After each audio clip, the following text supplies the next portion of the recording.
I heard this voice speak very clearly to me. I mean, even up to today, I can still hear the words that that voice said. It came in a whisper and it said, Anderson, you want to be a bad boy? You want to be a gangster? Sell your soul to the devil. Look, you have dark, good and have evil. Because there's a different generation, there's a different kind of steel teeth generation. I saw a lot of things at, I would say, trauma. In the heat of the moment, the adrenaline, I had so much things, I had so much to lose at that time. Time to change, man. Time to turn around. Time to turn around.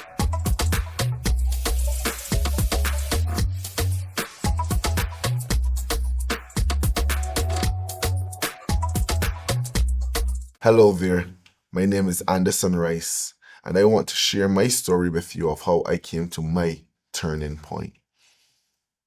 Now, I grew up in church. Everybody in my family went to church. Not just my immediate family, my mother, father, my sister, but also my extended family, uncles, aunts, grandparents. My grandfather was a very strong and respected preacher in the Wesleyan church. Once the church doors were opened, I was there. So Sunday mornings, Sunday nights, Monday nights, Wednesday nights had to be at church. That was just part of the lifestyle and the culture, as it was for many other individuals, young individuals around me. But at about the age of 12, I seriously rebelled against this upbringing. I no longer wanted to live like this. And I had my first joint. It was an act of rebellion. It was not experimentation. I had asked my father to go to this party, which was close in our environment. Actually, it was right next door to our church, which is just about a mile from where we lived. And I know all of my friends would have been there, but my dad said no. He didn't want me to be around that type of environment. And I was so upset. I was so fed up. I just left the house and I went, found some friends close in my community, and I smoked my first joint. And this opened up a whole new world for me. After that, I began experimenting a little bit more smoking. But then I realized that you can actually make money. You can actually profit from selling drugs, from selling marijuana. I remember the first time I carried to school 5 bags of weed to sell, right? Five bags, we would call it back in the day. I was shocked at how quickly it sold out. I came to school in the morning, and before lunchtime, and lunchtime used to be like around 11 or so, I was sold out. I could not believe it.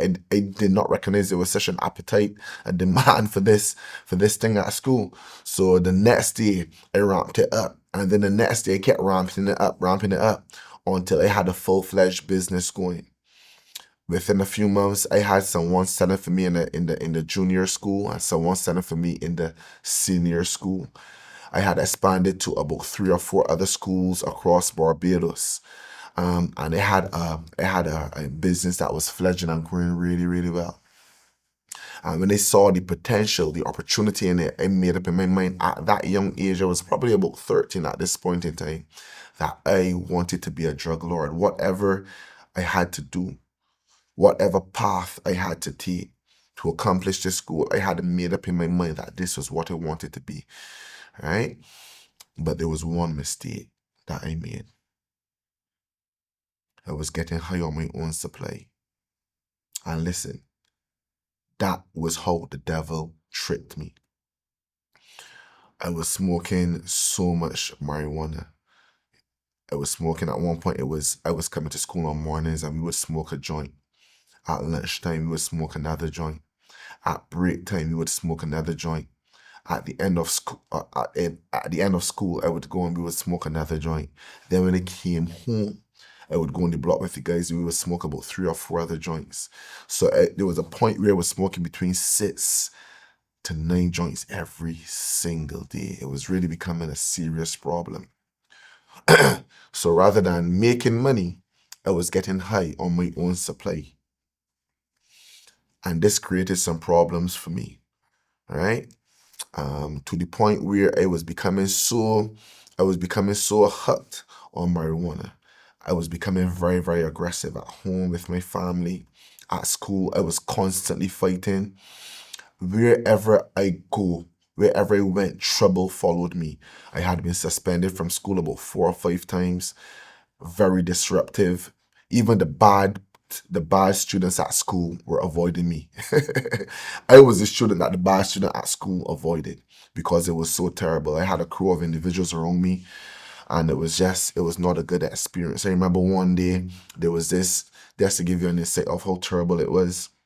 There was this new teacher. She came to the school, and I guess she felt that somehow, her first day at the school, and she didn't understand the layout of the terrain.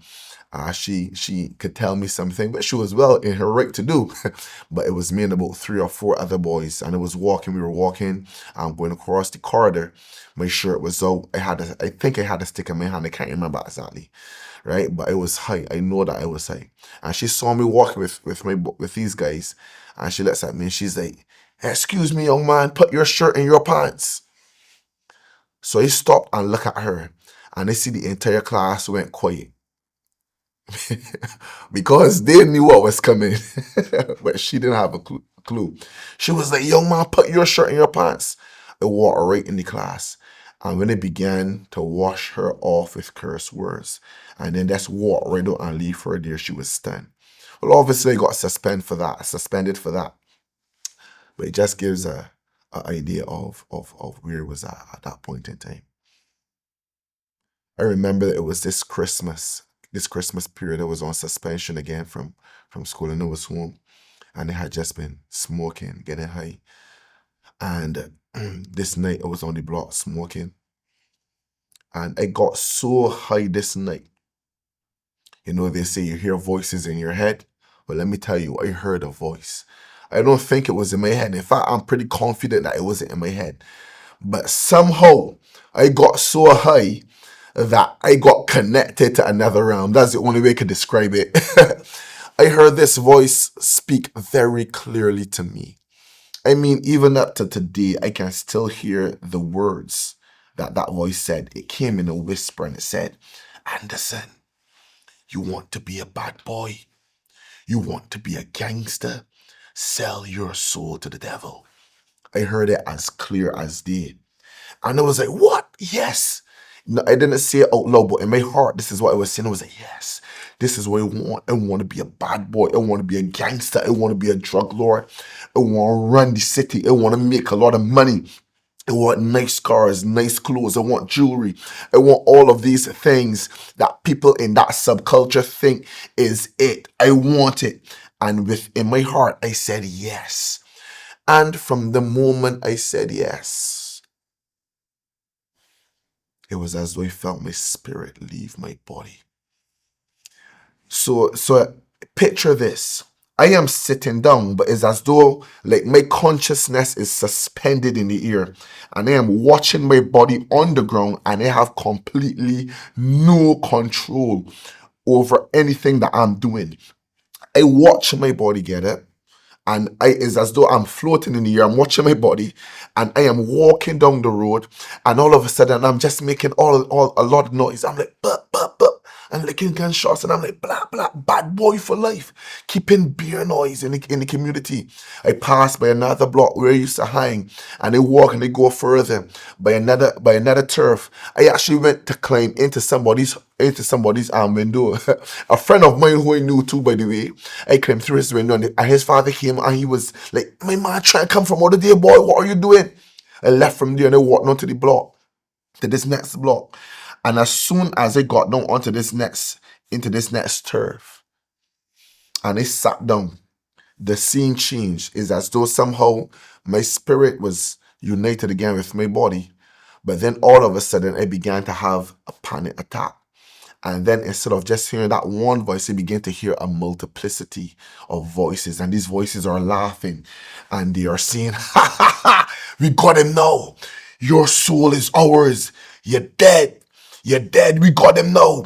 And it's as though I felt as though it's as I cannot describe it, but it's as though I felt as though my whole spirit, soul, and body was sinking into hell, and as though I knew that nothing else was awaiting for me but the judgment of God.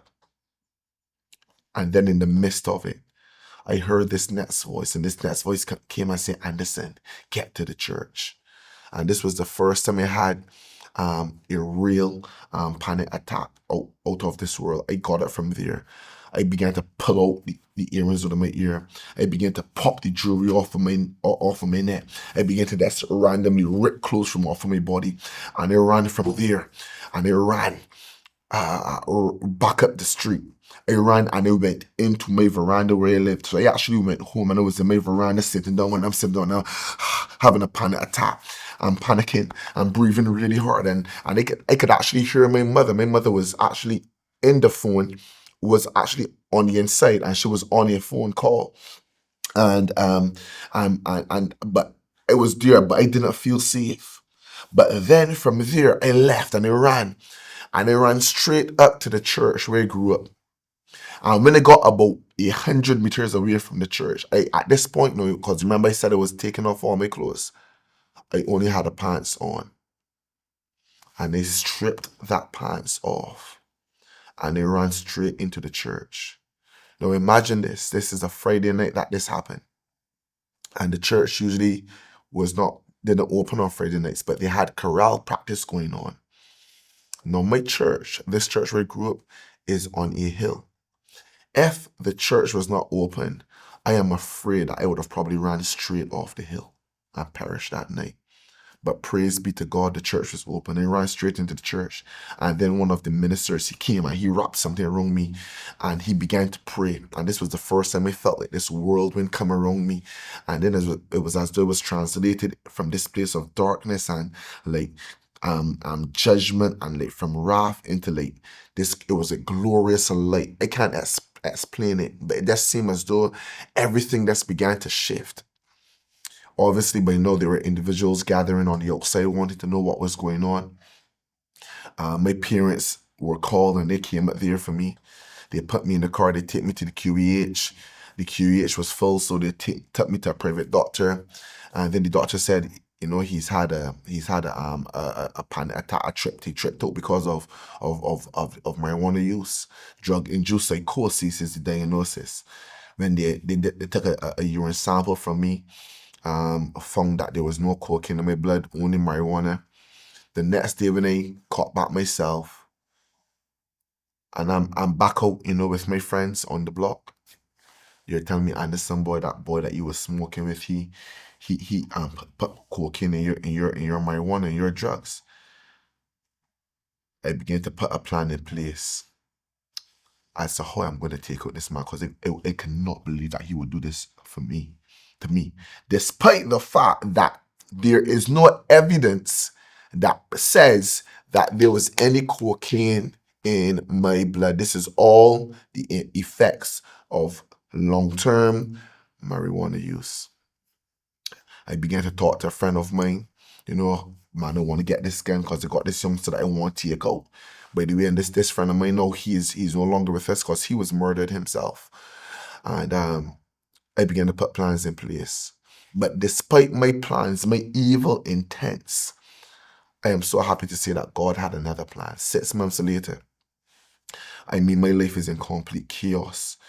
I am stressed out because I'm confused, because I have all this information I'm trying to process and understand what happened to me. These guys are telling me cocaine is in my blood. My parents are telling me, and this is because of long-term marijuana use. I don't know who to trust. I don't know how to operate. I don't understand what is going on. And I'm very, very confused at this point in my life, right? I'm not functioning right. I'm on the block one Saturday morning. It all began the Saturday morning. I'm on the block by myself, sitting and I'm smoking. And I heard this voice again speak to me. It wasn't like the voice it last time. It was like this peaceful voice. And the voice said, Anderson, it's time to come home. And I was like, I'm hearing voices in my head, boy. It really mad. And the voice said, Anderson, tell the wind to blow. And I'm already high. I already feeling mad. So I'm like, wind blow. And when they said that, the wind gave me a gentle nudge. It wasn't rough, it wasn't aggressive, it was a gentle nudge. And then it said, wind blow again. I said, wind blow again. And when it said that, then it was another gentle nudge. And it was as though I had this very faint vision of like the King of Kings, like the Lord of Lords, like in the distance, and he's beckoning me to come home. I got it from there that afternoon. I went home. The next night, July the 16th, I am on the block and I'm sitting down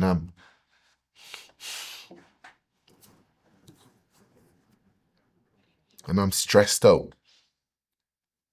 And I knew that I came up in a good Christian family, and this was not the life that my family wanted to live. I was 15 years old, and I was sitting there with some of my friends.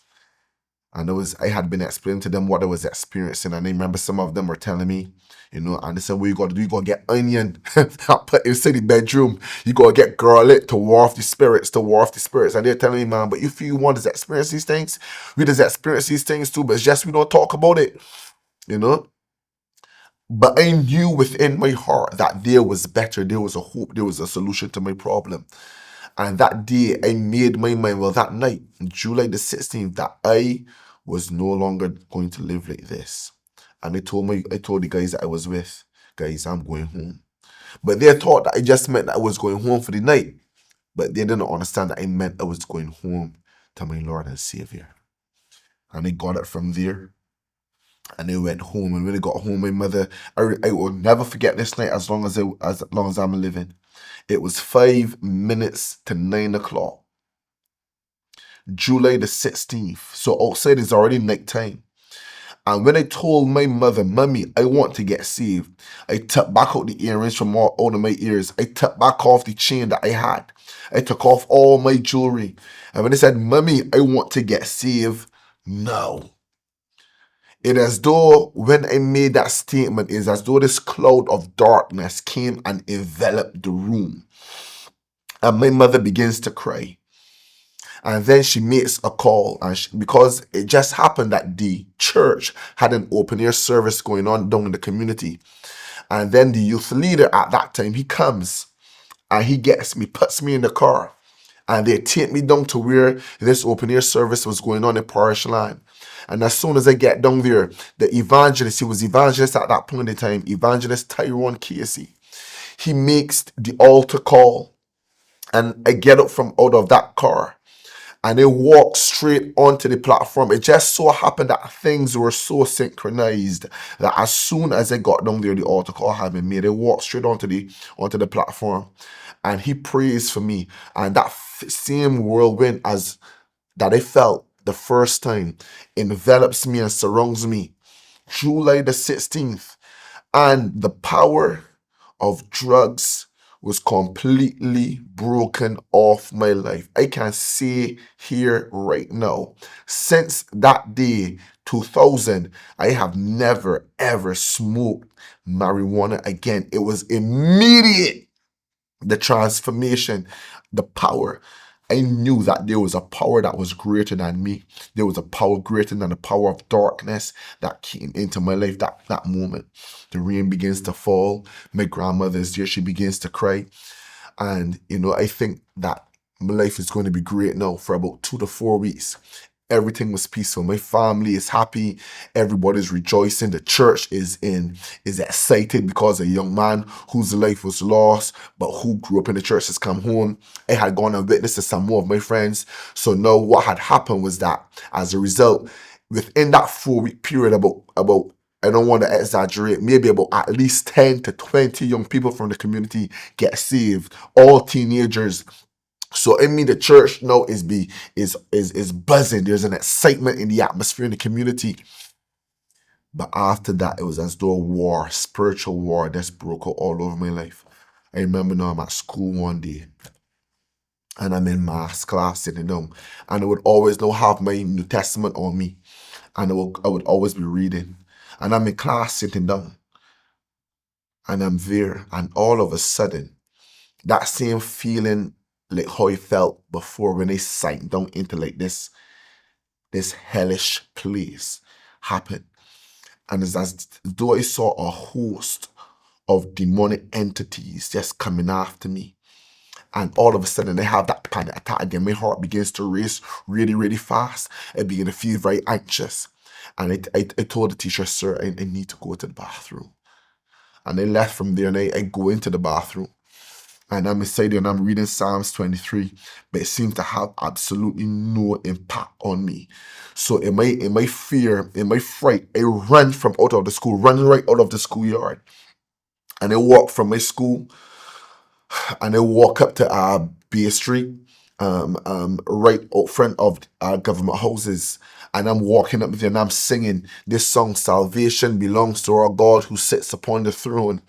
And when I got in front of the government offices, I'm about 16 now at this point, I think, or maybe still 15 and a half. I can't remember exactly. Maybe 16. I don't know. I can't remember. But I take off all of my clothes. I strip naked. And I'm walking from there right up to St. Anne's Fort. I'm going to get it to about St. Anne's Fort. I see the police come. I heard the siren come. And the police come near home and they put handcuffs on me. And they put me in the car. And they take me down to the psychiatric hospital. However, because I was not violent, they didn't admit me there. They sent me to the QEH, to the psychiatric ward, and I'm on this ward for 2 weeks, right? And but no, because I had not smoked in a long while, right? There were still traces of marijuana in my blood, I think, but obviously it was significantly less. So they knew then that it wasn't a case where I had been smoking again or I had been dabbling with cocaine, right? So what everybody was saying that this was just the impacts of the withdrawals, all this marijuana, is leaving my tissues and different things like that. But I understand they're saying that, but what was going on in my mind and what was that experience? It could not only be simply withdrawal symptoms, right? I am in this hospital and every single night I feel as though I am being attacked by demons. I am seeing fire coming after me, and I'm having these strong feelings as though I am in hell. I'm hearing voices saying, Anderson, there's no more hope, we got you. So it's as though all of my senses are opened up spiritually. My sense of feeling, my sense of seeing, my sense of hearing. It's as though I am somehow trapped between this natural earthly realm and then this supernatural realm, and I cannot escape. People are coming for me and they're praying for me and they're believing God with me, but it seems as though I am battling through this thing. Anyway, I came out of that experience, had to be on medication for a little bit, and my father, being the man he was, the man of prayer, man of faith, right? He would constantly quote scripture to me. He would constantly be praying with me. I mean, for the next 3 years of my life, between that age of 15 and about 18, I was constantly having these demonic attacks. I went through all types of deliverance, everything to help me. Right? I mean, even at 18 years old, I would still have to call my father to come and sleep with me because I was so afraid. I remember one night I was at home. I came home from school. It was a Wednesday evening. And all of a sudden, I go in my bed and I close my eyes. And as soon as I close my eyes, I don't know how to explain it, but as soon as I close my eyes, I see like flash across the screen of my face, of my vision. Sits, and across and skull bones. And then I heard this voice saying, "No rest for the wicked. You belong to us."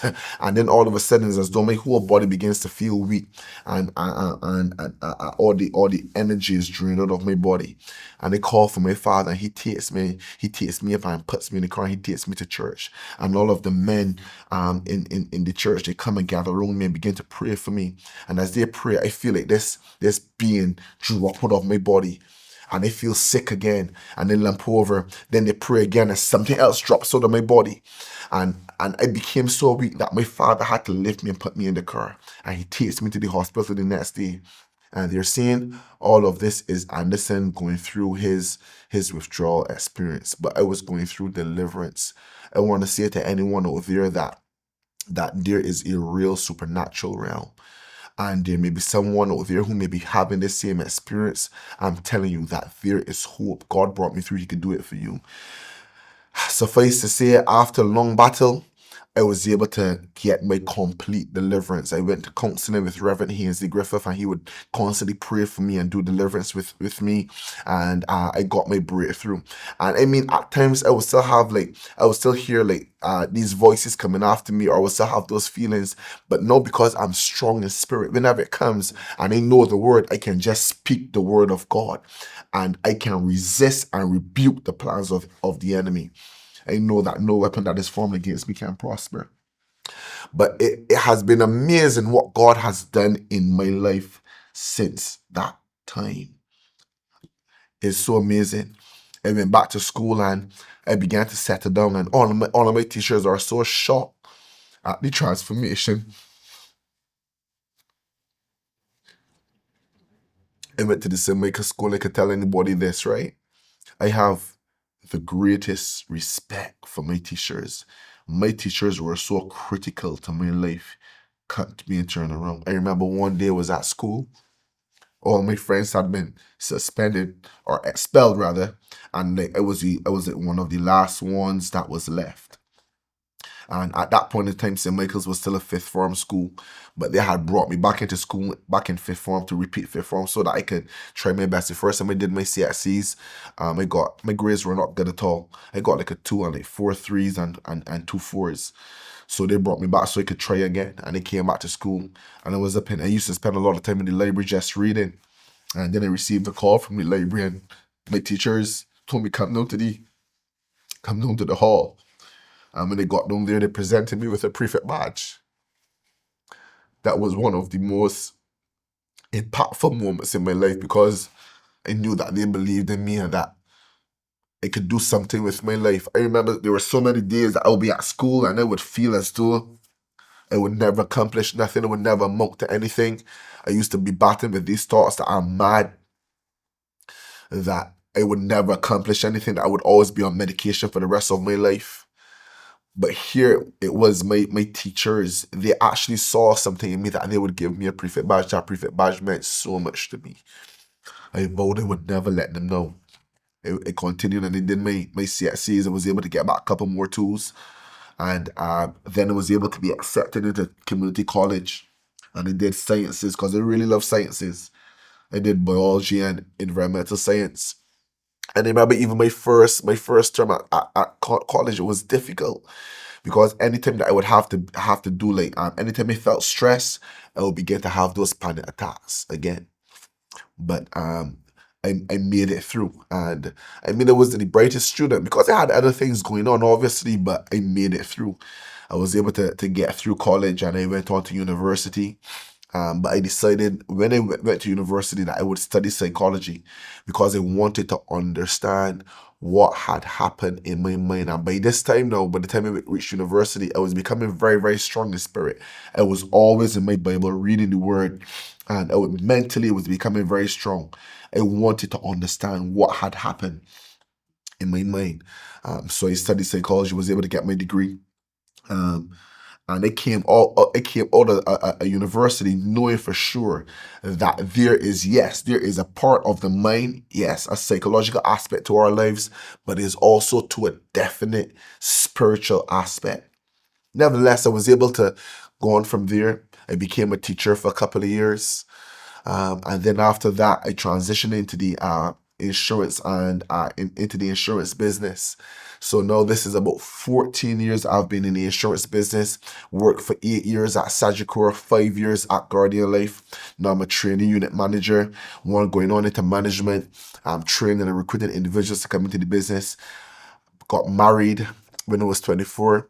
Been married now for about 16 and a half years.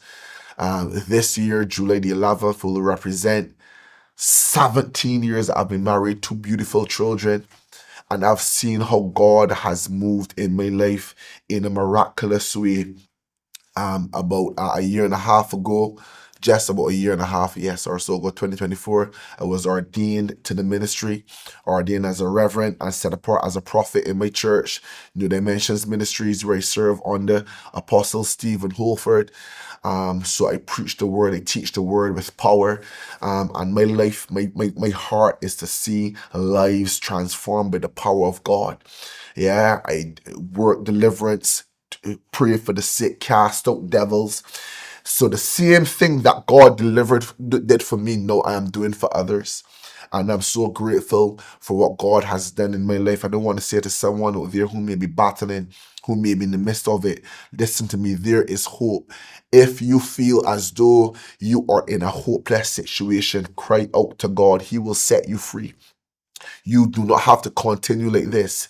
The devil does not have the final say. God has the final say. God bless you. Look, you have dark, and good and have evil. Because this is a different generation, this is a different kind of skill teach generation. I saw a lot of things at, I would say, trauma. In the heat of the moment, the adrenaline, I had so much things, I had so much to lose at that time. Time to change, man. Time to turn around. Time to turn around.